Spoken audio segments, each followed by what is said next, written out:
નમસ્કાર, આપ જોઈ રહ્યા છો સ્પાર્ક ટુડે ન્યૂઝ।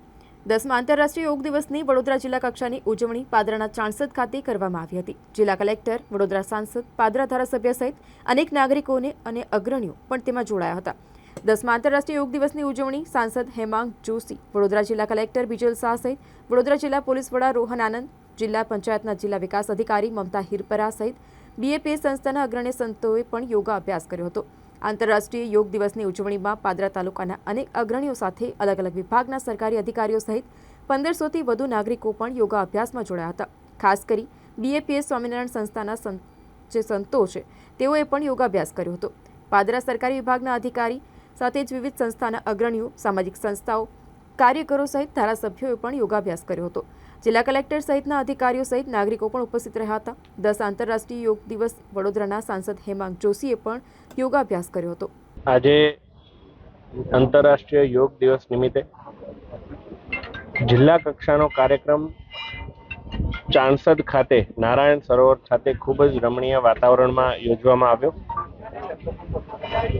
માનનીય વડાપ્રધાન શ્રી નરેન્દ્રભાઈ મોદીજીનો જે રાષ્ટ્રીય કક્ષાનો કાર્યક્રમ અને માનનીય ભૂપેન્દ્રભાઈ પટેલ આપણા મુખ્યમંત્રી શ્રી રાજ્ય કક્ષાનો કાર્યક્રમ જિલ્લા આયુષ અધિકારી નડાબેટ ખાતે પણ યોજવામાં આવ્યો। એ બંને મહાનુભાવોનું ઉદ્બોધન પણ અમે સાંભળી એમાંથી પ્રેરણા મેળવી અને આજના જે આંતરરાષ્ટ્રીય યોગ દિવસના કાર્યક્રમની થીમ છે યોગ ફોર સેલ્ફ એન્ડ સોસાયટી, સ્વયં અને સમાજ માટે યોગ, એ બાબતે એમની પાસેથી માર્ગદર્શન મેળવી 45 મિનિટનો યોગાભ્યાસ પ્રોટોકોલ પણ આજે સૌએ સાથે મળી એને ફોલો કર્યો અને આપ સૌના માધ્યમથી સમગ્ર ગુજરાતની જનતાને, વડોદરાની જનતાને આંતરરાષ્ટ્રીય યોગ દિવસ નિમિત્તે હાર્દિક શુભેચ્છાઓ પાઠવું છું। યોગ એક એવું માધ્યમ છે કે જે સ્વયંને આત્મા સાથે જોડે જ છે, પરંતુ ભારત દેશને સમગ્ર રાષ્ટ્ર સાથે જોડવાનું પણ નવું માધ્યમ આ યોગ બન્યું છે।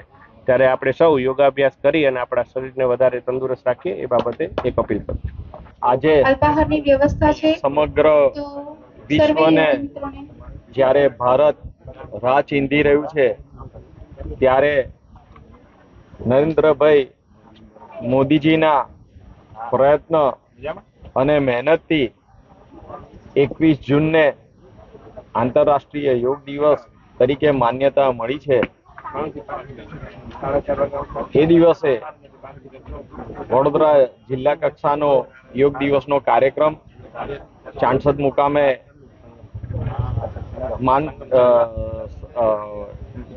મુકામે પ્રમુખ સ્વામી મહારાજના જન્મસ્થળ પર રાખવામાં આવેલો હતો।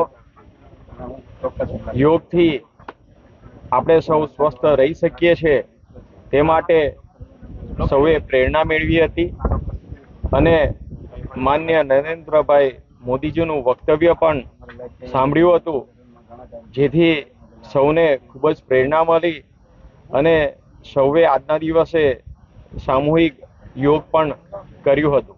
જય સ્વામિનારાયણ। આજે આપણે સૌ જાણીએ છીએ 21 જૂન એટલે વિશ્વ યોગ દિવસ છે। સમગ્ર વિશ્વની અંદર યોગની ઉજવણી થઈ રહી છે।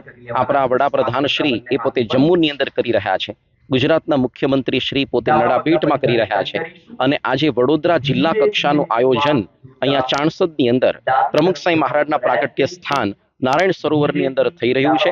આજે 1500થી વધારે યોગાર્થી અત્યારે યોગ અભ્યાસ કરી રહ્યા છે। સાથે સાથે આપ સબ જુઓ છો તે મુજબ બીએપીએસ સંસ્થાના સંતો પણ અત્યારે જોડાયેલા છે। આવી જ રીતે બીએપીએસના 1500થી વધારે મંદિરોની અંદર આજે આ ઉત્સવ ઉજવાઈ રહ્યો છે। ભગવાન શ્રી સ્વામિનારાયણે પણ યોગ અભ્યાસ સિદ્ધ કરીને અષ્ટાંગ યોગ સિદ્ધ કર્યો હતો। પ્રમુખ સાંઈ મહારાજ, મહંત સાંઈ મહારાજ પણ જીવનની અંદર યોગ કરતા આપણે પણ સૌ યોગાભ્યાસ કરીને આપણા પોતાના જીવનને અને સમાજને આગળ વધારીએ એવી આપ સૌને પ્રાર્થના। જય સ્વામિનારાયણ।